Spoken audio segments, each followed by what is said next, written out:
আসসালামু আলাইকুম বন্ধুরা, কেমন আছো? থেকে বাচ্চা তুললাম, চাকরি ভালো আছো? অনেকদিন পর তো আবার আইতেছিলাম না বলে মেশিন থেকে বাচ্চা তুললাম বিদেশে।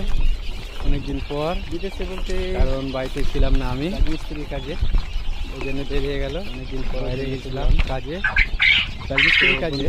যদি মুরগি লাগে মিস্ত্রি ফাঁকে ফাঁকে এটাও হওয়ার জন্যে এটাও চালাই।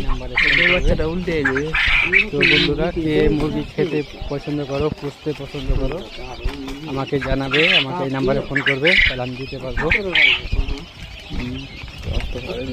তো আরেকটা কথা, কেউ যদি আশেপাশে এইসব মুরগি পুষে থাকো তো আমাকে জানাবে। আর এটা জানা থাকলে যদি কোন কোন মুরগি খেয়ে, কোন খাবার, ডিমের মুরগি খেয়ে বা জিরো বাচ্চাকে কোন ওষুধ দিতে হবে, কোন খাবার দিতে হবে বলবে।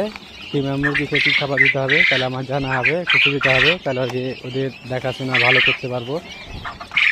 তো বলবে ভাইরা একটু, তাহলে ওদের দেখাশোনাটা একটু ভালো করে করতে পারবো, ভালো থাকবে, সুস্থ থাকবে ওরা।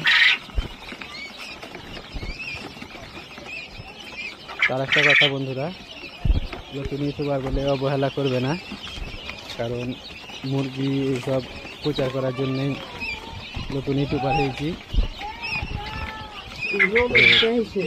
অবহেলা করবে না, দেখবে ভিডিওটা। তোমরা কেমন আছো সব, ভালো থাকো, ভালো থাকবে। আসসালামু আলাইকুম বন্ধু।